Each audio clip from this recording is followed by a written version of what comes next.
If the Army and the Navy ever looked on heaven's scenes, they would find the gates are guarded by United States Marines.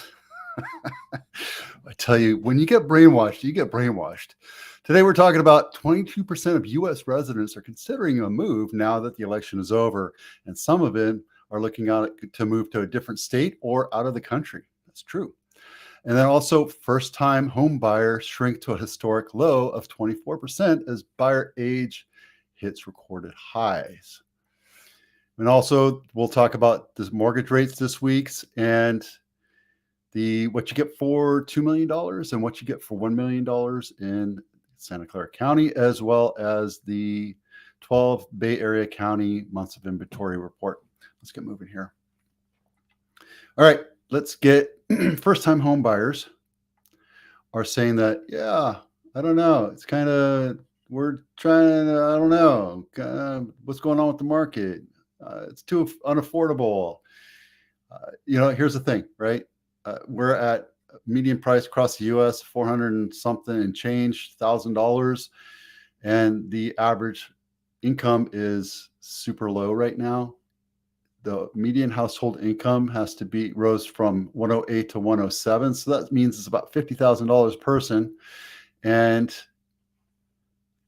married couples increases up to 62% of all buyers, with single female buyers seeing a slight rise to 20%. Conversely, the share of singles males decreased to 8%. Imagine that. And unmarried couples dropped to 6%. In addition, the share of single family first-time home buyers jumped up 5%. Now, you can read the whole thing here, but the bottom line is it's affordability. First-time home buyers are struggling to buy first-time homes. I'm looking at buying a house for my parents in Las Vegas area. My sister's a broker there, so if you're moving, let me know. I'll hook you guys up. And a standard house is about $450,000 to $600,000. It's a little bit above the median price, but that's because there's a lot of people moving there.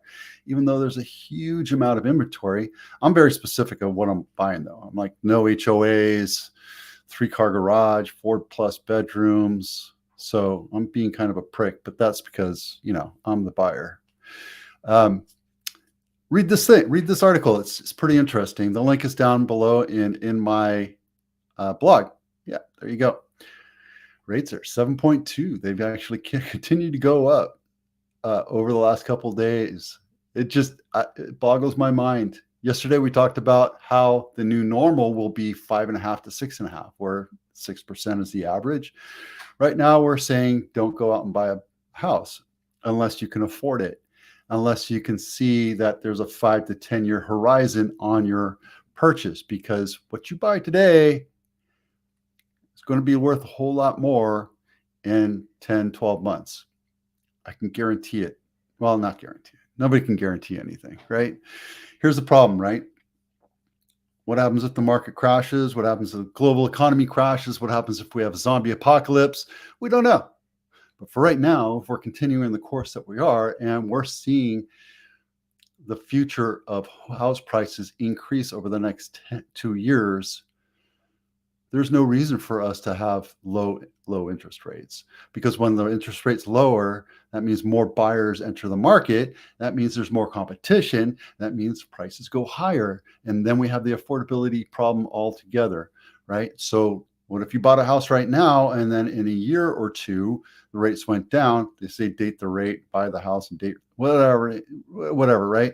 I'm not a big believer in that, because I don't know when the rates are coming down. I'm a better believer in buying at the current price, asking for concessions, a couple points to drop your 7.2 down to 6 or 6.2 or whatever, right? So something to think about. And yesterday I did a talk at San Jose State, the VRC, the Veterans Resource Center, talked about the home buying process, and the VA 30-year loan is so much more competitive for our veterans and service members, because if you're buying a house, and you're a service member, chances are you don't have a ton of money packed away, right? And it's a 0% down product. It's easy to get in. It's great for our veterans. I just heard that there was a $4.7 million house being bought by a former sergeant who became an orthopedic surgeon. So you can use the VA. There's no limits, etc. And it's pretty awesome type of stuff. These are unquoted rates. So again, you can get it down to 6.5 if you really tried, but I wonder what it would be if you paid a full point down and see what that came out to. So there you go. If you're thinking about buying a house, go house shopping. Make sure you take a look at this home buyer checklist. It walks you through every nook and cranny. I showed it yesterday. I don't have it up today, but it allows you to walk through every part of the house and look at it a little bit finer than, oh, this is pretty. I like the paint. I don't really care for the paint type of thing. So download it, get it done. What you get for $2 million in San Jose, Santa Clara County. This is Bimmerly Place, and it is right on the cusp of Almaden. It's still Blossom Valley, but it's really close to it. If you know Almaden Lake Park, Oak Ridge Mall is over here. And it is a 4-bedroom, 3-bath, almost 2,500 square foot house built in 1981. Let's take a look at the pictures real quick. Again, this is not my listing. Yep, really nice. This is a much better lay. Ooh, look at that. Yeah, that is as is, boy. I tell you what, that's some original looking cabinets there. At least they put in new refrigerators. I wonder if that's Samsung. Too bad. No sale. Well, you get a built-in fireplace, which is nice. And that looks like it's a dishwasher, maybe? Built-in dishwasher? Huh, good for them. Everything you need. Big master room. Yikes, that is some old looking tile. So $2 million, and you still have to do some upgrades to it. There you go. Almaden. Bourgeois Way. What you get for $1 million in San Jose, California, Santa Clara County. This is right by Capitol Expressway and Coyote Creek. This is Andrew Hill High School. 3-bedroom, 2-bath, 1,000 square foot, built in 1976. Open houses this weekend. I love the name, Bourgeois. Bourgeois. Don't be so bougie. Buy this bougie house. Wow, it is a flip and a flip. I don't know, man. I don't know if they bought it and fixed it and flipped it, or they just updated it. Well, at least they did something to it compared to the last one we looked at. Ooh, look at that. Blank slate of a backyard. That's a lot of cement to get rid of. I wish I did that to my garage. Put the chip paint down there. That's nice. All right, that's what you get for $1 million. On market one day. This one has been on market 7 days. 22% of U.S. residents are more likely to move now that the election is over, with many considering a different country or state. It's true. I talked to a lot of people about this. A lot of people are like, hey, you know what? Scottsdale's looking really nice. I talked to one of my lenders yesterday. He's thinking about moving out. One of my other lenders moved to Austin, and another one of my lenders moved up to Elk Grove. People are just getting out because it's hard for them to make a living here, and it's hard to be consistent, right?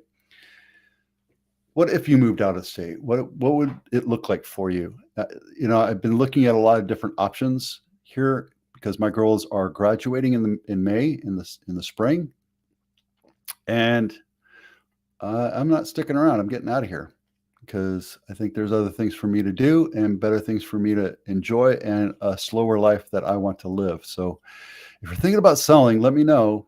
Spring and summer next year is going to be gangbusters. I'm not guaranteeing it, but I'm feeling like there's a lot of pent up need for people to move. I have at least 4 listings coming up in the spring already. And that's pretty much it. Nothing else has changed. These numbers are still from October. We're in November now, and nothing's really changing outside of the fact that we knew in October the the inventory would drop down a little bit, as it always does. Last year, we had a little bit of hairy carry up and down. These big squiggly lines are days on the months of inventory. And then the big blue line is the US median inventory number.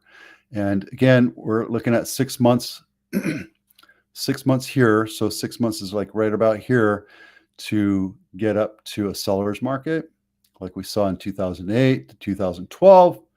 And since then, we haven't really been in a buyer's market. This is a seller's market, and it's been like that for a long time. And you can see during the summer, things kind of slow down. Every month is different. So just keep that in mind. The biggest thing I tell people is don't get greedy and don't get cocky when it comes to pricing out your house, because if you overprice your house, you're going to sit on market for a long time and think your agent's not doing anything.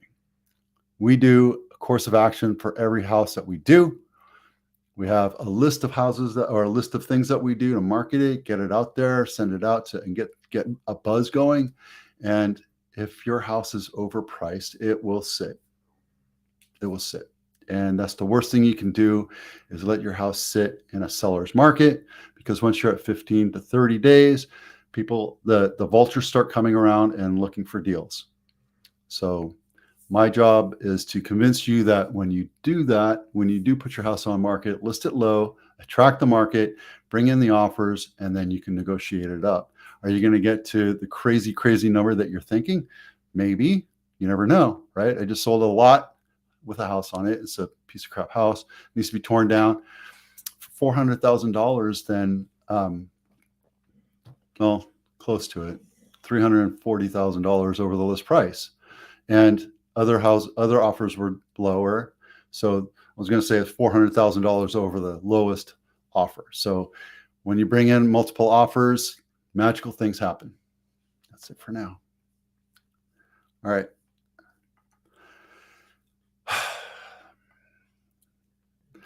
Thanks for watching. This is my girls' last competition before state this weekend. I'll be up at James Logan High School, Union City or something, and watching my girls compete in band. Yay. Have a great weekend. I'm Vito with Abitano. Thanks for watching. We'll see you out there.